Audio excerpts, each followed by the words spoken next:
Hi, Yuri from TouchUpDirect. I want to talk to the Raptor crowd today, Ford F-150 Raptor folks. It's really common for Raptors to get this trail rash on the fender flares. We've developed a color to fix that. My personal vehicle here, I scratched up when I kind of scuffed into someone down in Baja. Sorry, Jeremiah at EXO. But we're going to use the TouchUpDirect Aerosol Kit today to fix that damage. As always, check your color with the test card first. For this project, we're going to remove the fender flare. In a recent trip to Baja, this truck got scraped up with trail rash and actually bumped up against another truck. These are just bolted on, so it's easy enough to remove. I'm going to pop this off, and then the project will be to paint it.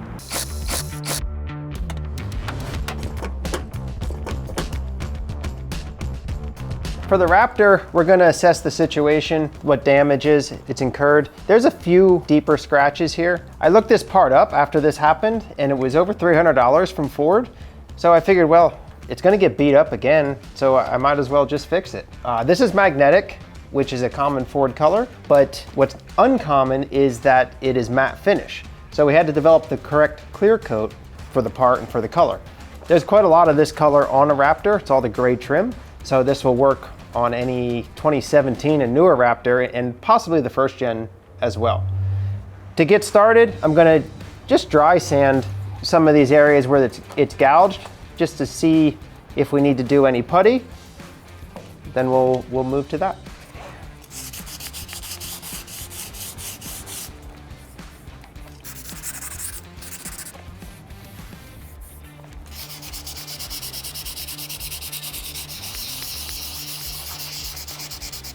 The reason I'm dry sanding is simply because I don't want to mess up my paper here for the sake of the video. You can also wet sand. I'm using 500 for this.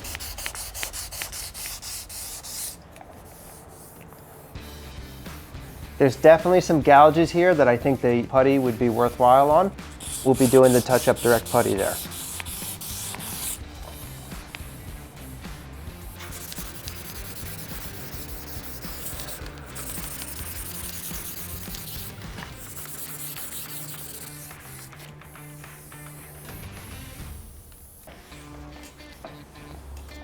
After sanding with 500, there's a few scratches here that just aren't going to sand out. So I'm just going to use some of the TouchUpDirect putty.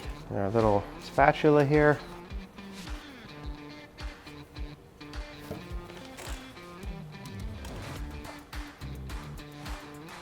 That'll fill in that scratch. We'll sand that off. Another little one there.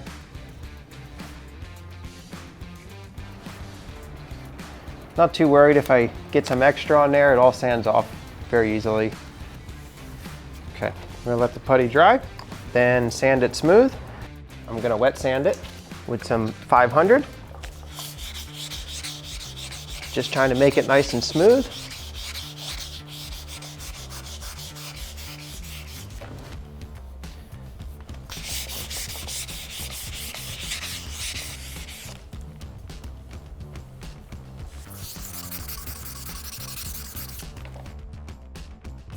Okay, that feels pretty good.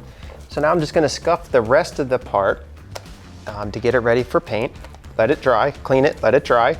Apply some primer here, and then we'll apply color.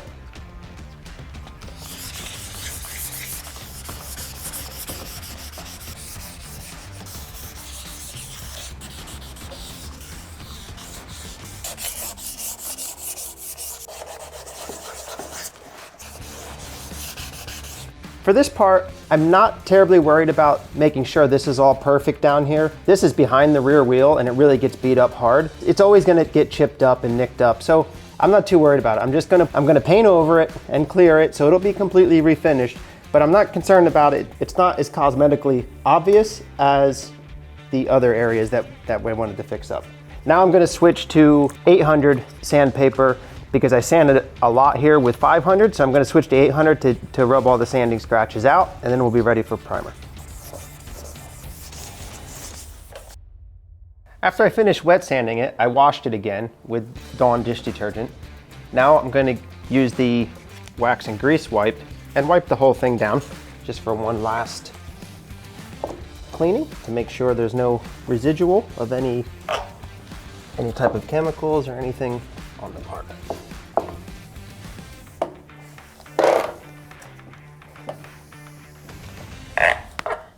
After the wax and grease is dry, we use the tack cloth. I'm only going to focus in the areas I'm going to be spraying the primer at the moment, which is where I put the putty, and these areas right here where it's down to bare plastic. Just going to put a light coat of primer there, let it dry, another light coat, and then wet sand that nice and smooth before we paint the entire part.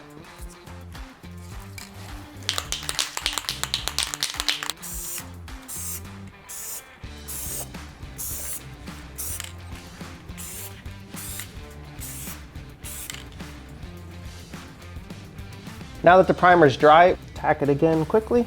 Ready for the next coat of primer. Really going to focus on any areas I may have missed on this coat.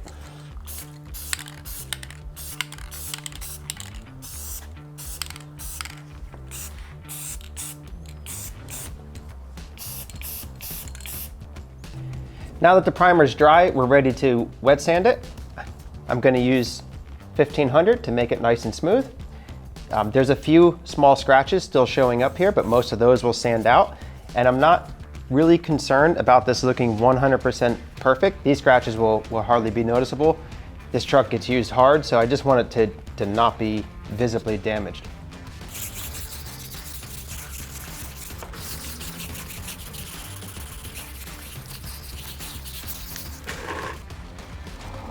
Okay, it's time to clean it up again.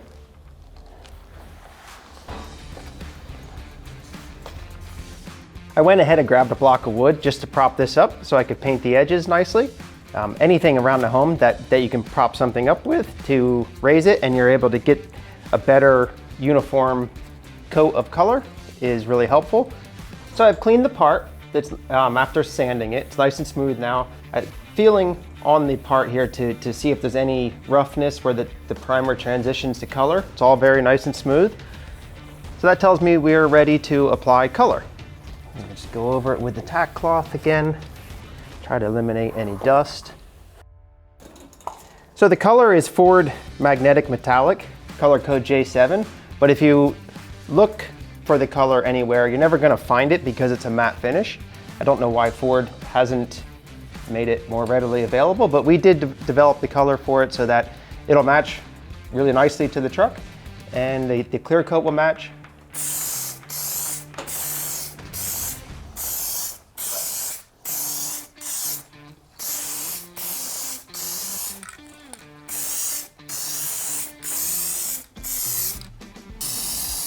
Okay, first coat complete. We're gonna let that dry to a nice matte uniform finish, about 10 to 15 minutes, and apply another coat.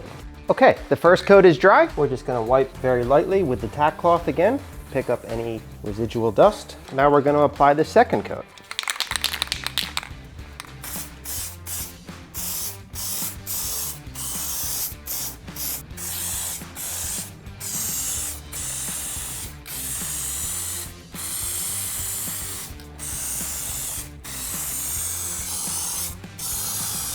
That's it. Okay, coat is dry. We're just gonna wipe very lightly with the tack cloth again, pick up any residual dust. The clear coat we're gonna use on this is a matte finish. There's about 5 variations of matte finish, and it's pretty much a perfect match, a perfect reflection and dullness. So the matte finish clear is just like applying any other clear. You just need thorough coverage. I've already inspected the entire part to make sure that the color coat covered all the primer. We're just looking for good coverage here. We don't need a ton of clear coat, maybe 2 coats max. Initially, it's going to look like it's glossy until it dries. First coat's on, we'll let that dry.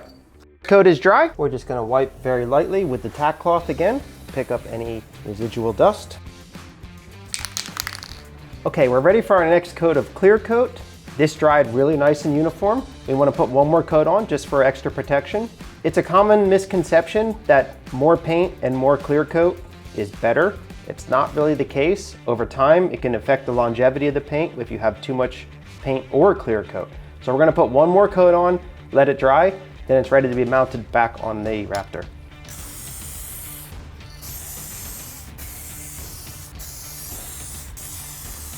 Gonna take a quick look, make sure I have good coverage. It's easy to see before it dries. I need a little bit here. I'm gonna hit it a little more.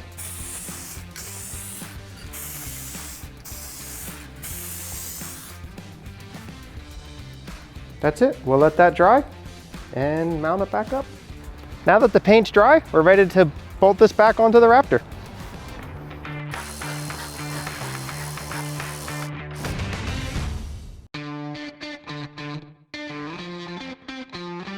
For this project, we use the TouchUpDirect Aerosol Primer, Color or Base Coat, and TouchUpDirect Clearcoat Aerosol.